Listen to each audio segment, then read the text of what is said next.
Hello all. నేను మీ Rachana Srungavarapu. Welcome to federal Telangana. So, ఇప్పుడు పెద్ద పెద్ద స్టార్ హీరోల సినిమాలు కూడా ఓటీటీకొచ్చేసరికి బోల్తా పడుతూ ఉన్నాయి.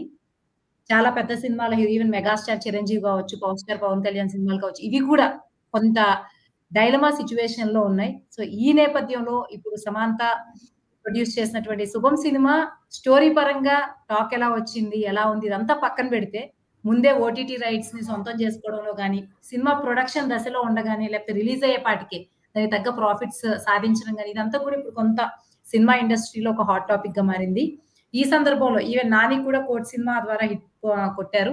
సో, ఇలా పెద్ద స్టార్స్ అందరూ కూడా ఇలా ప్రొడ్యూసర్స్‌గా మారేటప్పుడు పాటిస్తున్నటువంటి సక్సెస్ ఫార్ములా ఏంటి? ఇది ఒక స్టాండర్డ్ సక్సెస్ ఫార్ములాగా తీసుకోవచ్చా? దీని వెనుకున్నటువంటి ఈ సినిమా పాలిటిక్స్ గాని, సినిమా అంశాలేంటి? ఈ విషయాల గురించి మనతో మాట్లాడడానికి మూవీ క్రిటిక్ సూర్యప్రకాష్ గారున్నారు. సూర్యప్రకాష్ గారు నమస్తే sir. Welcome to federal Telangana. నమస్తే అండి. సూర్యప్రకాష్ గారు మీరు సమంత లేటెస్ట్‌గా ప్రొడ్యూస్ చేసిన 'శుభం' సినిమా చూసే ఉన్నారు. సో, అవునండి. సినిమా స్టోరీ పక్కన పెడదాము. బట్ ఆహ్, ప్రొడ్యూసర్‌గా చూసుకుంటే తను సక్సెస్‌ఫుల్ అయిందని తను చాలా వాటిలో చెప్తుంది. ఈవెన్ మూవీ టీమ్ కూడా చెప్తూ ఉన్నారు. సో, సినిమా కూడా చూసారు కాబట్టి ఆ సినిమా సక్సెస్‌కి ఇప్పుడు దానికి ఓటీటీలో వచ్చినటువంటి ఆపర్చునిటీకి ఎలా రిలేషన్ చూస్తారు సార్? నిజానికి సినిమాకి అదేం పెద్ద గొప్ప సినిమా కాదండి. అది మామూలు యావరేజ్ సినిమా. కాకపోతే ఎక్కడ సక్సెస్ అయిందంటే ఫస్ట్ బ్రాండ్ ఇమేజ్. సమంత అనేది బ్రాండ్ ఇమేజ్. ఇందాక మీరు అన్నట్టుగా మన 'నాని' అనే అతను పెద్ద హీరో. అతను సినిమా ప్రొడ్యూస్ చేస్తున్నాడు అనగానే ఖచ్చితంగా 'నాని' సినిమా అనే ఒక ప్రొడక్షన్ వస్తుంది. మన 'కోర్ట్' సినిమా అదే పరిస్థితి. లేకపోతే 'ప్రియదర్శి' సినిమా అనే దానికన్నా కూడా 'కోర్ట్' సినిమాకి 'నాని' అనే ఒక ప్రొడ్యూసర్. నాని అనే యాంగిల్ నుంచి మనం ఆ సినిమాని చూసామండి. అలాగే ఇది విడిగా వచ్చుంటే కనుక 'శుభం' అనే సినిమా దాని శుభం కార్డు పడుతుందో లేదో మనకు తెలియదండి. ఎందుకంటే దాన్ని అసలు పెద్ద పట్టించుకునేవారు కాదేమో చిన్న సినిమాగా. కానీ ఎక్కడ ప్లస్ అయిందిరా అంటే ఈ సినిమాని సమంత ఎప్పుడైతే కనుక సమంత వైపు నుంచి మనం చూడటం మొదలెట్టామో సమంత చేసిందంటే అమ్మాయికి ఎంతో అనుభవం ఉంది. First brand image. థియేటర్ల నుంచి బయటకు వస్తుంటే ఎవరో అంటున్నారు సమంత పెద్ద ఎక్కువసేపు లేకపోయినా ఈ కథను ప్రొడ్యూస్ చేసిందంట కదా అంటే చాలా సామాన్యమైన ఏదో సినిమా వాళ్ళు కాకుండా బయట వాళ్ళు కూడా ఈ సినిమాని సమంత ప్రొడ్యూస్ చేసింది అనే విషయం తెలుసుకుని అందులో ఏదో విషయం ఉందని ఆ యాంగిల్లోంచే ముందర రిజిస్టర్ అయిందండి. అది చాలా ప్లస్ అండి ఓ సినిమాకి. లేకపోతే చిన్న సినిమా ప్రమోషన్ ఎక్కడ దొరుకుతుందని దొరకదు. ఆ యాంగిల్లో ఆలోచిస్తే కనుక అది ప్రమోషన్ పరంగా ఉపయోగపడుతుంది. At the same time OTT కానీ ఇంకో బిజినెస్ కానీ ఏదైనా బిజినెస్ పరంగా కూడా ఖచ్చితంగా ఉపయోగపడుతుందండి. సూర్యప్రకాష్ గారు ఇంకో విషయం చెప్పండి. ఇప్పుడు సమంత ఆమె చేసేటువంటి సినిమాలు గాని, ఇవి గాని చూస్తే పెద్ద స్టార్ అనే చెప్పుకోవచ్చు. ఆఫ్‌కోర్స్ కానీ ఈ చిన్న సినిమాలకి పెద్ద స్టార్స్ బ్రాండ్ ఇమేజ్ పనిచేసినంతగా వాళ్ళ సొంత సినిమాలకొచ్చేసరికి ఎందుకు ఆ రేంజ్‌లో ఓటీటీలో పెర్ఫార్మ్ ఇదే సినిమా సమాంత చేసుంటే మేబీ ముందే మనము ఓటీటీలు తీసుకుంటే అంటే అది కూడా క్వెషన్ మార్క్. ఎందుకు వాళ్ళకి పని చేయట్లేదు? చిన్న సినిమాలకే ఈ పెద్ద స్టార్ల ఇమేజ్ ఎక్కువ పనికొస్తుంది. అంటే పెద్ద సినిమాకి అది పెద్ద స్థాయిలో ఉంటుంది కదండి. అంటే ఒక 50 కోట్ల సినిమాని ఒక ఓటీటీ వాడు తీసుకోవాలంటే ఖచ్చితంగా ఆలోచిస్తాడు. అదే 5 కోట్ల రూపాయల సినిమాని 6 కోట్ల సినిమాని ఓటీటీ వాడు తీసుకోవాలంటే ఖచ్చితంగా పెద్ద ఆలోచించాల్సిన పని ఉండదు. ఎందుకంటే అక్కడ చిన్న సినిమా పెద్ద మనం ఖర్చు పెట్టేది తక్కువ. ఇక్కడ సమంత అనే బ్రాండ్ ఇమేజ్ మీద మనం ఖర్చు పెడుతున్నాం. మనకు 5 కోట్లు ఆ సమంత అనే ప్రొడ్యూస్ చేసింది కాబట్టి దాన్ని వెనక్కి తిరిగి వస్తాయని చెప్పి ఓటీటీ వాడు కానీ లేకపోతే కనుక మన డిస్ట్రిబ్యూటర్లు కానీ ఎవరైనా ఆలోచించడానికి అవకాశం ఉంటుందండి.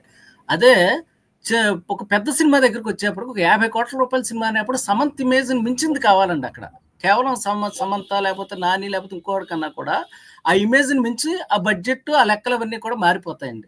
చిన్న సినిమా అనేప్పటికీ ఈ ఇమేజ్ దాన్ని మించి ఉంటుంది కాబట్టి అంటే ఒక 5 కోట్ల రూపాయల ఇమేజ్ని లేకపోతే ఒక 7-8 కోట్ల రూపాయల ఇమేజ్ని దాటి ఒక కోర్టు సినిమా కానీ మనం ఇప్పుడు మాట్లాడుకుంటున్న 'శుభం' సినిమాకి కానీ బాగా ప్లస్ అవుతుందండి అది. ఇంకొకటి ఇక్కడ మనం కూడా ఇంతకు ముందు ఇంటర్వ్యూలో కూడా మాట్లాడుకున్నాం. ఓటీటీలు కంటెంట్ తీసుకునే ఫార్మ్ తీసుకుంటే స్టోరీకి కూడా అంతో ఇంతో ప్రయారిటైజేషన్ ఇస్తారు. చిన్న సినిమాలు చాలా క్యూలో ఉంటాయి. సో, ఈ నేపథ్యంలో ఇటువంటి బ్రాండ్ ఇమేజ్‌లు ఎంత పర్సెంటేజ్ వరకు హెల్ప్ అవ్వచ్చు? మీరు సినిమా కూడా చూసారు కాబట్టి ఈ 'శుభం' సినిమాకి ఈ బ్రాండ్ ఇమేజ్ 100% వర్కౌట్ అయిందా? 50% వర్కౌట్ అయిందా? మిగిలిన ఏ ఫ్యాక్టర్స్ పనిచేసాయి? అంటే నిజానికి సినిమాని ఓటీటీ కానీ లేకపోతే కనుక ఏ డిస్ట్రిబ్యూటర్ కానీ బెయ్యర్ కానీ ఎవరైనా కొనుక్కునే ముందర కథ అవన్నీ తెలుసుకునేవారు కొనరండి. ఖచ్చితంగా దాంట్లో ఎవరున్నారు ఏంటని. కాకపోతే శుభం కానీ లేకపోతే కనుక ఇలాంటి చిన్న చిన్న సినిమాల దగ్గరికి వచ్చేప్పటికి దాని వెనకాల మామూలుగా ఏంటి అసలు కథ అని చెప్పి తెలుసుకోవడానికి ట్రై చేస్తారు. ఇండస్ట్రీ వర్గాల ద్వారా ఎడిటర్స్ ద్వారా కొంతమంది తెలుసుకుంటారు. ఇంకోళ్ళ ద్వారా చిన్న సినిమాలు దాదాపు ఎడిటర్స్ ద్వారా వాటి ద్వారా తెలుసుకుంటారండి అసలు ఏముంది సినిమాలు ఏంటి అనే విషయం. అలాగే అట్ ద సేమ్ టైం ఏంటంటే అవి కూడా లేనప్పుడు ఇలాంటి స్టార్స్ ఉన్నప్పుడు ముందర సమంత పేరు చెప్పి థియేటర్కి వస్తారు కదా, సినిమాలో కంటెంట్ ఉంటే కనుక వర్కౌట్ అవుతుంది, లేకపోతే లేదు. నాని పేరు చెప్పి కోర్టు సినిమాకి వస్తారు, కంటెంట్ ఉంటే వర్కౌట్ అవుతుంది. అన్న యాంగిల్లోనే ఓటీటీ వాడు తీసుకున్న, అట్ ద సేమ్ టైం డిస్ట్రిబ్యూటర్లు తీసుకున్న, మన బయర్స్ తీసుకున్న, ఎగ్జిబిటర్స్ తీసుకున్న అందరూ కూడా ఆ యాంగిల్లోనే ఆలోచిస్తారండి. ఖచ్చితంగా అక్కడ దాకా ఆ స్టార్ ఇమేజ్ అనేది ఉపయోగపడుతుందండి, మనం అవునన్నా కాదన్నా కూడా.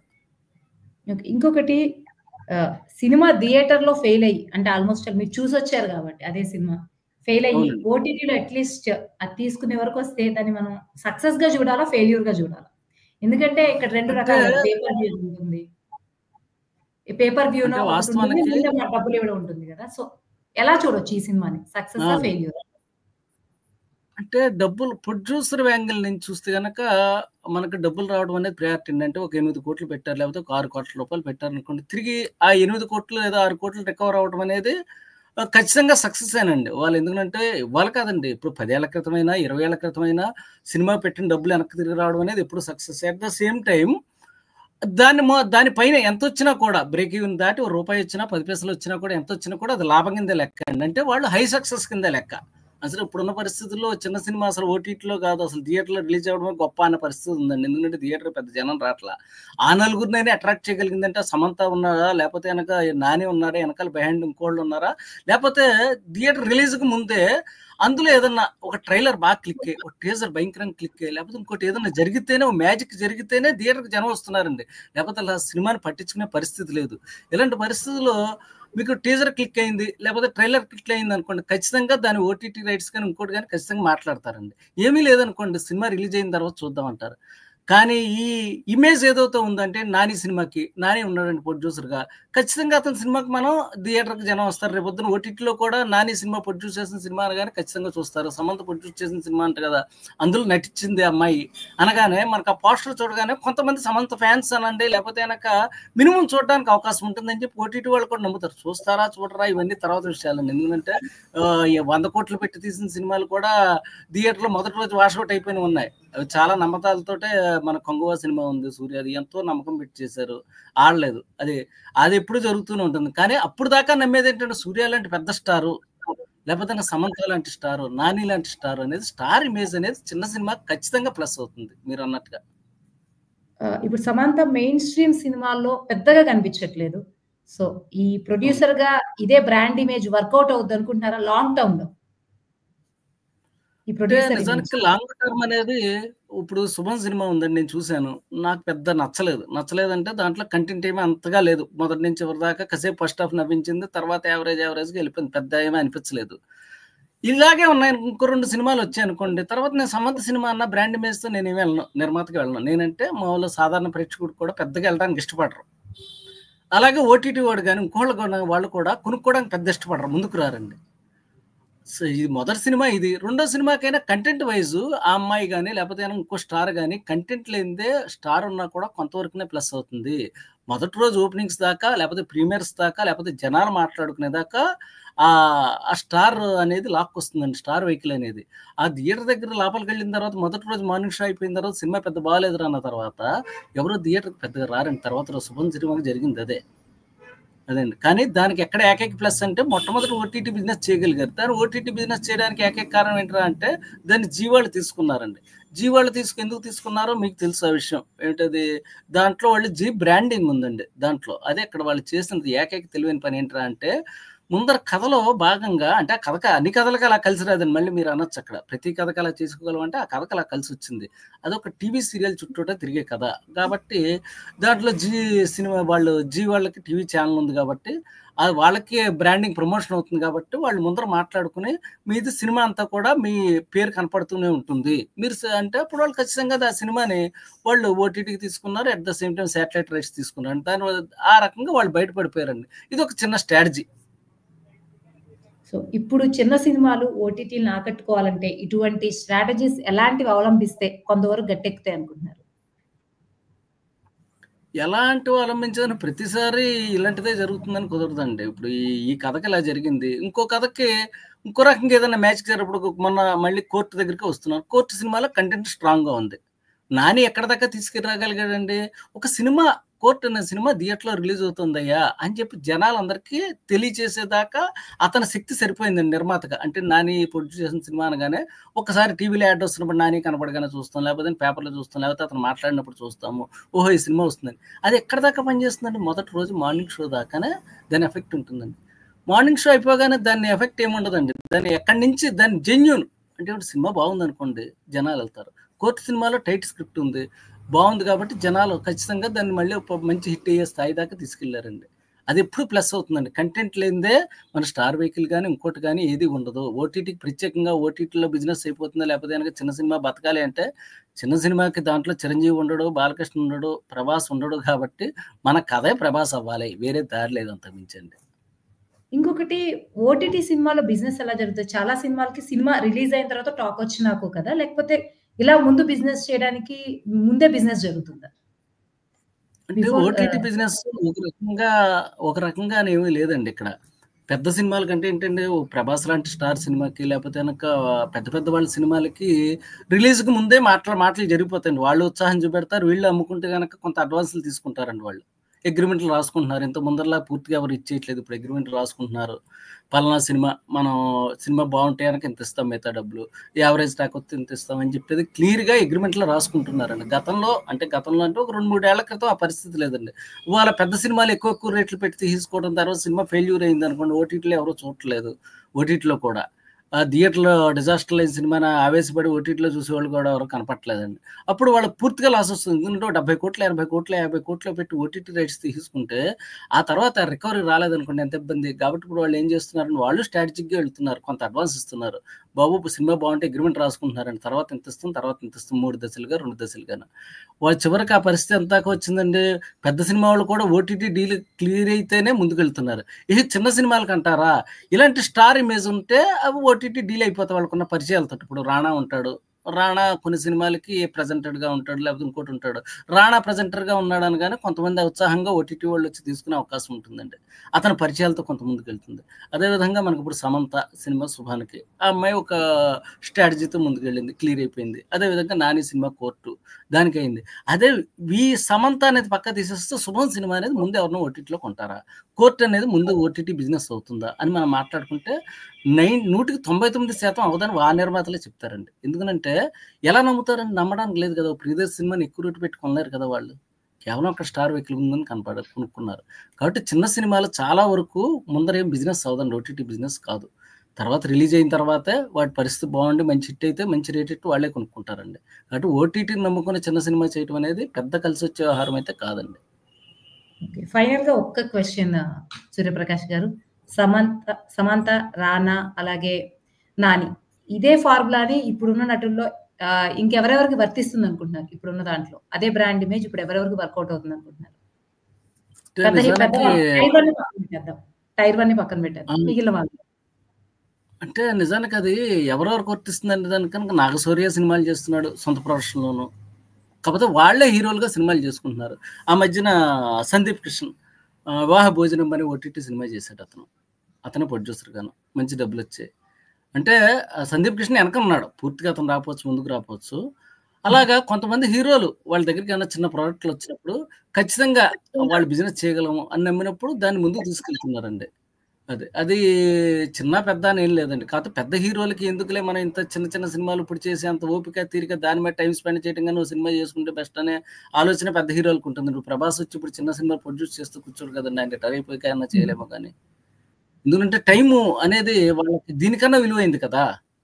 ఇప్పుడు ఎగ్జాక్ట్‌లీ. ఒకసారి ఒక కొన్నేళ్ల క్రితం అన్నారు. ఎంఎస్ రాజు గారు ఓ మాట అన్నారండి. ఓ పర్సనల్ మీటింగ్‌లో. ఏవండీ చిన్న సినిమాలు చేయొచ్చు కదా! అన్నాను నేను. అంటే అప్పుడు ఆయన అన్నారు. ఏమయ్యా చిన్న సినిమాలు చేయడానికి 6 నెలలు పడద్ది టైం. రిలీజ్‌తో సైతం మొత్తం అన్ని ప్రమోషన్‌తో కథ మొదలుపెట్టి ప్రమోషను, రిలీజ్ అన్నీ కలిపి. అదే పెద్ద సినిమాకి అదే సమయం పడుతుంది. అలాంటప్పుడు నేను చిన్న సినిమా సూపర్ హిట్ అయినా ఎంతో డబ్బులు రావు. అదే పెద్ద సినిమా సూపర్ హిట్ అయితే కోట్లలో వస్తుంది రెవెన్యూ. నాకు సమయం అదే. నా పని అదే. అంటే ఏంటి ఒక స్క్రిప్ట్‌ని చేసుకోవడం లేకపోతే ఒక హీరోని అనుకోండి ఇవన్నీ మామూలు పెద్ద సినిమాకైనా, చిన్న సినిమాకైనా సమానంగా జరిగే పనులే. కేవలం బడ్జెట్ ఒక్క దగ్గరే చిన్న సినిమా, పెద్ద సినిమా అనే తేడా వస్తుంది. అప్పుడు దాని కోసం నేను చిన్న సినిమాలు ఎందుకు చేయాలి అన్నారు. నిజంగా కూడా ఆయన తర్వాత చిన్న సినిమాలు చేశారు అది వేరే సంగతి. నిజంగా కూడా అదో రకమైన స్ట్రాటజీ. చిన్న సినిమాలు చేయటం మూలంగా కొంత రెవెన్యూ వస్తుంది. సరైన ప్లానింగ్ చేసినోడు పెద్ద సినిమాలే చేస్తూ ఉంటారండి. ఇంకొకటి సూర్యప్రకాష్ గారు, మనము పాతకాలం సావిత్రి గారి దగ్గర నుంచి చూసుకుంటే ఒక్కసారి ప్రొడ్యూసర్‌గా మారిన తర్వాత వాళ్ళు మళ్ళీ యాక్టింగ్ కెరియర్ కొనసాగించడం చాలా అరుదు. ఇప్పుడు సమాంత కూడా అవునండి. ఇక ప్రొడ్యూసర్‌గానే కంటిన్యూ చేస్తదనుకుంటున్నారా? లేకపోతే యాక్ట్రెస్‌గా కూడా కంటిన్యూ అయ్యే ఛాన్సెస్ ఉన్నాయనుకుంటున్నారా? ఆ అమ్మాయి మనసులో ఏముందో నాకు తెలీదు గానీ, ఆ అమ్మాయి మంచి నటి కాబట్టి ఖచ్చితంగా నటించాలి. నడుస్తుందని నా నమ్మకం అండి. ఎందుకంటే ఆ అమ్మాయి ఏమి ఇంకా పెద్ద వయసేమి వచ్చేలేదు. వెనక్కెళ్ళిపోవడానికి లేకపోతే ఇంకోటని. ఆ అమ్మాయి చాలా స్క్రీన్ లైఫ్ కేజీగా చాలా ఉంది. తక్కువ కదా! సూర్యప్రకాష్ గారు, ఇంకొకటి హీరోయిన్స్‌కి ఉన్నటువంటి స్క్రీన్ లైఫ్ చాలా తక్కువ కాబట్టి. యాక్ట్రెస్ యాక్ట్ ఆ! చేసే కెపాసిటీ ఉండడం ఒక యాంగిల్. వాళ్ళ స్క్రీన్ లైఫ్ ఎంత వరకు వాళ్ళకి డిమాండ్ ఉంటదని ఇంకొకటి కాబట్టి, ఆ కోణంలో చూస్తే, డిమాండ్ కోణంలో చూస్తే. ఏవండీ మీరు అలా అంటున్నారు. 'నయనతార' స్క్రీన్ లైఫ్ ఎంతో చెప్పండి? మన ఎప్పటి నుంచి తెలుగులో ఇన్నేళ్ల నుంచి యాక్ట్ చేసి నయనతార, త్రిషకి ఉన్న మార్కెట్ ఇక్కడికొచ్చినటువంటి పూజా హెగ్డేకి వీళ్ళకి కూడా ఉండట్లేదు సార్. అది డిఫరెన్స్. తమిళ్‌లో ఉన్న వాళ్ళకి మరి పూజా హెగ్డే కంప్లీట్ పూజా డిఫరెన్స్ హెగ్డే అంటున్నారు. నేను 'త్రిష'ని తీసుకొస్తున్నా. 'త్రిష' ఉందండి. 'త్రిష' అదే ఇప్పటికి ఇంకా నడుస్తూనే ఉంది. త్రిష, నయనతారకు ఉన్నటువంటి స్కోప్ ఎందుకో మన తెలుగు యాక్టర్స్‌లో చాలా మందికి కనిపించట్లేదు. ఈవెన్ అది శ్రీలీల ప్లానింగ్ కూడా. అండి. హ్మ్. అది వాళ్ళ ప్లానింగు, వాళ్ళ శరీర తీరుని మార్చుకోవటం, వాళ్ళు ఆ సినిమాల్ని ఎంచుకోవటం. ఇవన్నీ ఎందుకంటే సీనియర్ హీరోలకు కూడా హీరోయిన్‌లు కావాలి కదండీ! వాళ్ళేం చిన్న పిల్లలతో చేయలేరు కదా! ఇప్పుడు 'రజనీకాంత్' ఉన్నాడు. చిన్న పిల్లకు ఒక 20 ఏళ్ల అమ్మాయితో, 16 ఏళ్ల అమ్మాయితో ఆయన చేయలేడు కదా! ఓ 'మంజు హ్మ్. వారియర్' లేకపోతే గనక ఆయన ఏజ్‌కి తగిన వాళ్ళని కొంచెం దగ్గరలో చూసుకుంటాడు. 'త్రిషనో' ఇంకోళ్ళనో. కాబట్టి ఖచ్చితంగా వాళ్ళ అవసరం ఎప్పుడూ ఉంటూనే ఉంటుందండి. స్క్రీన్ లైఫ్ పోతుందని నేనైతే నమ్మనండి. అది వాళ్ళు ప్లానింగ్ లేకపోవడం మూలంగా ఒక వయసొచ్చిన తర్వాత వాళ్ళు సరిగ్గా ఉండకపోవడం మూలంగానే పోతుందేమో అనిపిస్తుంది నాకు. సరిగ్గా ప్లానింగ్ లేకపోవడం మూలంగా. వాళ్ళ శరీరాన్ని సరిగ్గా పెట్టుకోకపోవటమో, లేకపోతే సినిమాలు సరైనవి ఎంచుకోకపోవటం వీట్లి మూలంగానే పోతుందనిపిస్తుంది.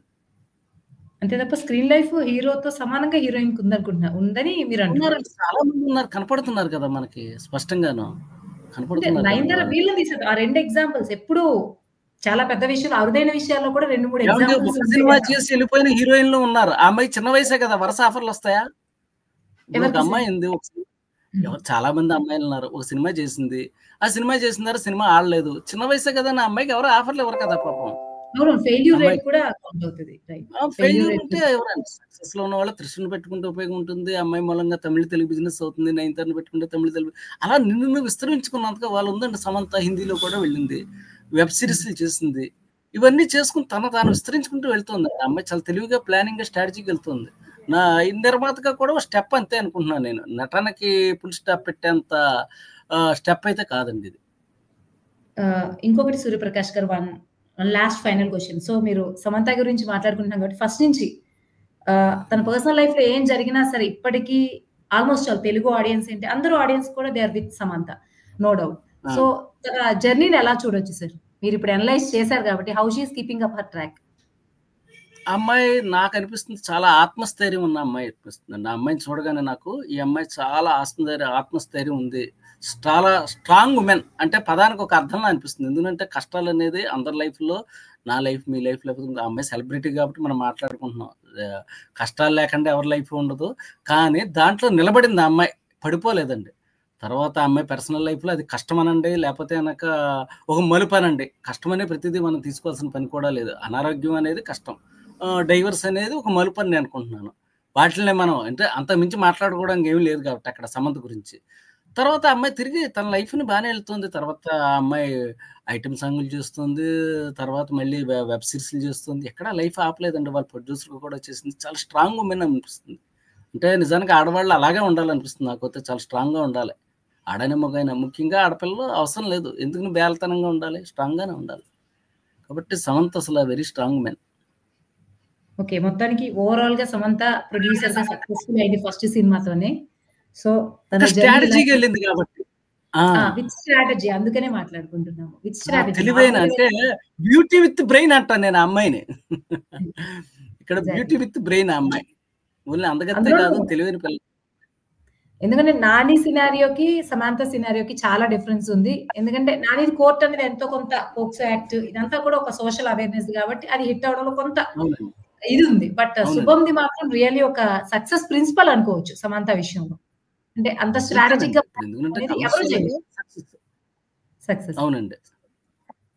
అదే సక్సెస్ ఓకే. ఇమేజ్‌తో అది యాక్ట్రెస్ కిడ్ ప్రొడ్యూసర్‌గా సమంత ఇలాగే దూసుకుపోవాలని మనస్ఫూర్తిగా కోరుకుందాం. Thank you so much Suryaprakash garu. ఇంత చక్కటి అనాలిసిస్‌లో పాల్గొన్నందుకు. Thank you sir. Thank you madam garu. Thank you అండి.